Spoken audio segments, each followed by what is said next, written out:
Ladies and gentlemen, welcome back. After an exciting game number 1, we'll be moving forward into game number 2. For those of you that haven't known already, the NSQ, the next season qualifiers, are coming up February 9th to March 3rd, so be sure to check out. More information can be found at NASL.tv, but we're going to continue on with this Rain versus Quantic match right now. Let's go into game 2. So we have a QXG Theogonus against Rain Kiwikaki, and you know, this is going to be an interesting match because Kiwikaki, I think, is the seasoned veteran. Everybody knows him as the more, you know, the stronger player. But I don't want people underestimating Theogonus because this guy is freaking good. And I'm not talking like, you know, Axeltoss calls him good. I mean actually good. Huh. Just kidding, Axel. No, I hear you. I'm just a little bit surprised that you actually said that because a lot of people, when they think of Theogonus, are like, who? They're like, what? I don't care. No. Next match. No, I've known Theogonus since the Brood Wars. Yeah, I mean, he does have a history in Brood War. I don't know the extents of that, but I know he's good buddies with most Brood War players. But yeah, he's a guy that shouldn't be underestimated. I know everyone sees Kiwikaki and they see Shattered Temple and they think IPL. You know, the grand final or whatever, the double vortex in the middle of the map, one of the best games that has been played in StarCraft 2, I would say. But Theogonus, he's had some great games himself. In fact, fun fact for you, Gretorp. Go on. At every MLG, I don't want to say every MLG, at least in the most recent MLGs, I'm not sure about last year or whatever, he's only lost 2 Koreans. He's been either in the winners bracket or the lower bracket. So I think this guy is definitely one to consider as, you know, at least top 3 Terran in North America. Yeah, I would definitely... He's under the radar, and I think a lot of the top players know who he is. It's just he hasn't gotten the face time. That might be just because I know he doesn't really stream at all, or at least I don't know much of his streaming, and we haven't seen him place too high in many tournaments. But he's one of those players that's like consistently up there. He just got into StarCraft a little bit later than everybody else. But look at this, Kiwikaki. What do we see? A Nexus? A Pylon? Nexus Pylon. He doesn't even care about gateways, man. He's just like, yeah, what of it? I'll get my gateways a little bit later, like at the 3-minute mark. Wow. And you know, Theogonus has a lot of gas, 120. I'm wondering what he's going to do to try to exploit this. Will it involve bunkers? Will it involve tech labs? Will it involve multiple barracks? No! Getting a factory. This is interesting. Ooh, pick me. Okay, go Gretorp. Okay, well, what this is all about is Hellions. Hellions are really good, while really your opponent doesn't have that much gas to deal with. And not having a lot of gas, mainly you're only Zealot Stalker. And Stalkers are good when it's low numbers, but when you get up to that 10 count, 12 count of Hellions, they start doing a pretty comparable amount of damage to your opponent's Stalkers, and if they ever get into the mineral line, they can just wreck it. So that gives a lot of capabilities for, obviously, the Hellions to just catch back up, especially in the income tab, which is probably going to be the most important thing. This Harvester count is going to shoot up in a little bit. Yeah, and it's all going to come down to the control of Theogonus' Hellions. If he can get by Kiwikaki's forces and get into the main base, get into the mineral line, Probes versus Hellions, not so fun for the Probes. Amazing fun for the Hellions. Same with the natural expansion. So Kiwikaki will have to be extremely careful. Also, some Terran players like mixing Medivacs into the play and dropping Hellions into the main base while attacking into the natural expansion with Hellions. And when your opponent is 15 Nexusing, they're not necessarily going to have a bunch of units on the field to defend against all this. So Theogonus is definitely going to try to go after that economy and then perhaps expand afterward, or just turn this into a massive one-base play like we saw yesterday. Yeah, I mean, it could be a one-base play. I think normally Theogonus can go for an expansion after this, but right now his minerals are really sapped up. As soon as he gains those SCVs and actually gets the, you know, like 24 SCVs onto this production line, he will be okay. He can go on and just play standard from there. But from here, yes, he will just be on one base for quite a long time. Let's go ahead and look at the income tab now. 34 harvesters to 23. That's what I was talking about. The disparity is very large. Yeah. But how many Stalkers do we see on the field, Axel? Not a lot. None? A lot. I don't think we see one, do we? Nope. Oh, one in production, about halfway done. But also, what's interesting here, if you're being attacked by Marauders and Marines early on in the game and you don't have much to defend, a natural reaction is to pull probes. Well, guess what? Theognis is going to have 6 Hellions here. If you pull probes against that, say goodbye to those probes. Yeah, no so we'll have to see how much damage Theognis can do here. He needs to do a lot. He needs to do a lot. I think you mentioned that before. Yeah. Kiwikaki up 39 to 25 in Harvesters. So Theognis has to hit hard here and has to do a lot of damage, or he will lose this game. I think he's almost certain to do a ton of damage. I mean, this is a crazy amount of Hellions. He's also pulling SCVs. That's going to help so much with repairing the Hellions. And look at this, an Immortal on the way out. Now, the Immortal doesn't do a lot of damage against the light units. And, of course, we have the Hellions that are light, so they can actually take down the Immortal pretty nicely. Only 20 damage. But here we go. The first attack is about to start. Income tab showing 41, Harvest is 26, so he needs to equalize quite a bit. He has 4 SCVs up there. He takes out 1 supply depot, or 1 pylon. Now finally the probes are going to be pulled. Oh my god, this could be really nice for Theognis. But he doesn't actually get them. He might go up. No, he's actually going to continue. Oh god. Yummy probes, man. Let's go ahead and look at that. 12, 14 probes killed so far. Hellions don't care. They're just going to run forward. And this is what we were talking about before. There's just not enough DPS, and now these probes are in so much trouble. Oh my god, Theognis killing so many probes here. I'm a little bit surprised Kiwikaki actually pulled probes to actually engage those Hellions earlier on, but the probes lining up once again. Hellions getting so much damage done, killing so many probes, with Kiwikaki doing a decent job of splitting here, but he's down. I want to say like 12, 16, 17, 18 probes on the field for Kiwikaki. And, you know, Theognis mission accomplished for him. Oh, big time. And now the Hellions are actually being taken out by the, the Sentry's being taken out by the Hellions. Can he get this last Sentry? That's going to be big. And yes, he will be able to get down. What a huge hit onto his opponent. Theognis actually had a couple more Hellions that were roasting a couple probes over there on the left-hand side. Wow. That was awesome. Theognis showing the power of a lot of Hellions, Submarines, and Marauders against a low gateway unit composition. I felt like, as that was going in, I felt like the Mortal was the savior, or would have been the savior for Kiwikaki. But then he pulled all his probes to engage. I don't know, man. I still don't think it's enough DPS to do anything.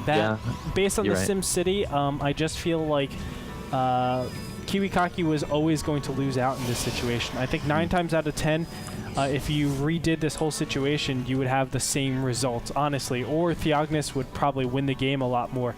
I think there's a lot of micro mistakes by him more so than Kiwikaki. Kiwikaki was just in a position where he didn't have enough material to actually deal with all of this. And now we see here again, there are so many Hellions out in the field. And what can his opponent do? I mean, this is such a hard position for Kiwikaki. Yeah, I don't know the answer to that. Kiwikaki does not have much to his name. Looks like 3 Stalkers, 3 Sentries, an Immortal, and a Zealot versus, what is that, 8 Hellions and 4 Marauders. It's quite scary indeed. Kiwikaki has an Observer overhead to keep tabs of his opponent. You know, Theognis looking really good. Up 62 to 51 supply, 33 to 26 in that Harvester tab. Kiwikaki trying to catch up in Harvesters, doing a decent job of that, chrono boosting the probes as much as he can. But Theognis does have that natural expansion, nicely saturated, dropping down plenty of moles, and now he has 2 medevacs in production. I smell Hellion drops in the main. Yeah, well, it could be Hellion drops. It could be, of course, a drop in general. Yeah, it could be anything like that. A couple force fields are blanketed across Shadow Temple, but they only catch 1 of the Hellions. But this income disparity is just quite huge. I mean, yes, it's only 7 probes, but you have to keep in mind those mules. Look at the income disparity. That is just gigantic, over double his opponent. The gas is actually more for Kiwikaki, so maybe he can do something with tech, but he really doesn't have the infrastructure to do it just yet. And everything is just spelling advantage, advantage, advantage for Theognis. Yeah, slowly extending his lead, I feel like. Taking down the rocks towards that gold. Probably has a plan to take that relatively soon. Adding on a turret at his natural expansion. That's a really cool move. Because what does the Protoss usually do when they're way behind? You know, sometimes you'll see DTs, so Theognis just being safe, perhaps trying to snipe an Observer there. But the Observer does catch a whiff of what's going on and gets out of there.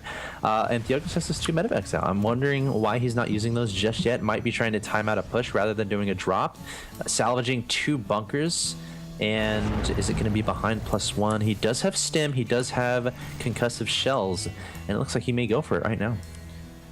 Yeah, this will be a little bit difficult. It's all going to come down to micros. We see time and time again from Kiwikaki. He loves those sentries, so the force field placements are going to be so important. But we might be seeing, is this going to be an elevator? Nope, it's not going to be an elevator. Stim, Combat Shields, as you said, almost finished. +1 is almost finished. And I don't think really that Kiwikaki is worried at this point. I think he's pretty well stabilized, and you know, Theognis can't really do much. And Theognis sniping down an observer that was over his unit composition, always a pretty good thing to do.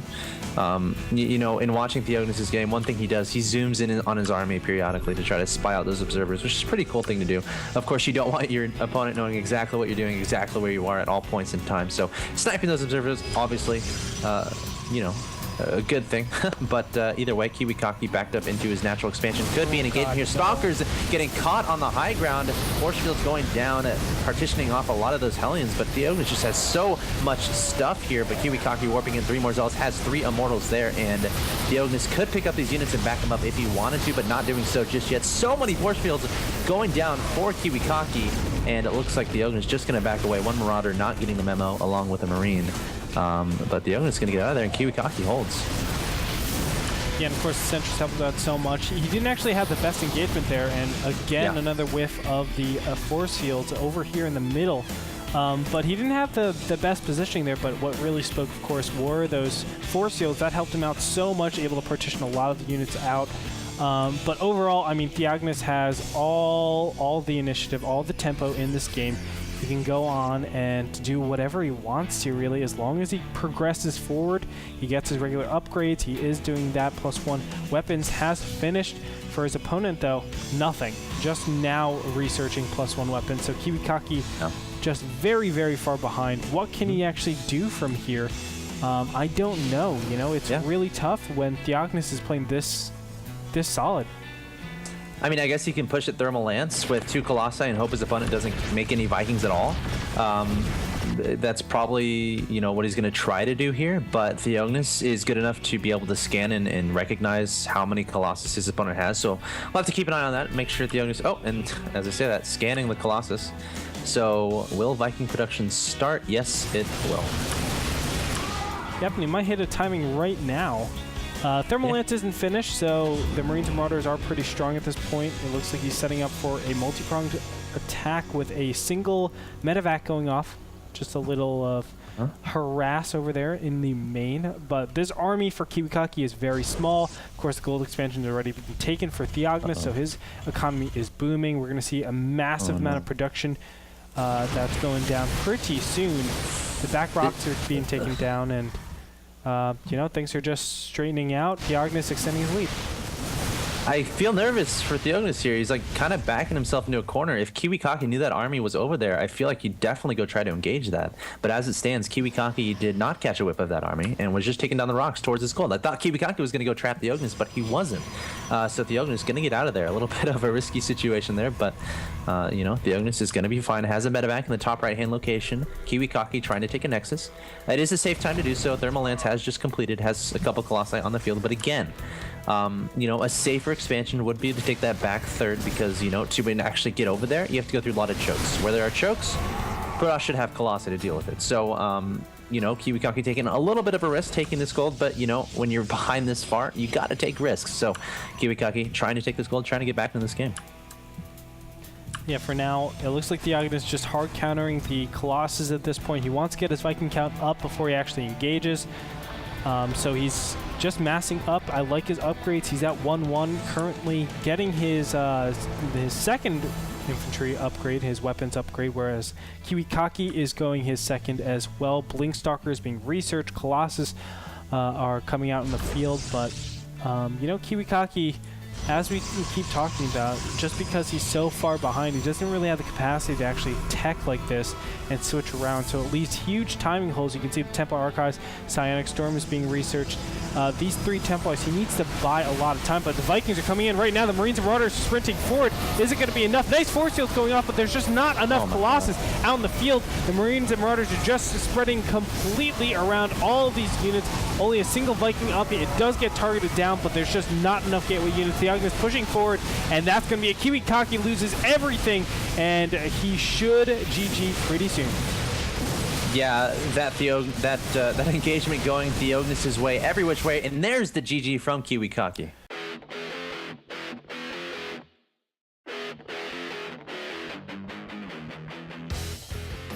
so nicely played by Theognis. That opening was just absolutely fantastic, and he was able to continue the advantage into the eventual downfall of Kiwikaki. So, not a lot of analysis, I think, in that particular game. It was just he had an advantage, he kept it.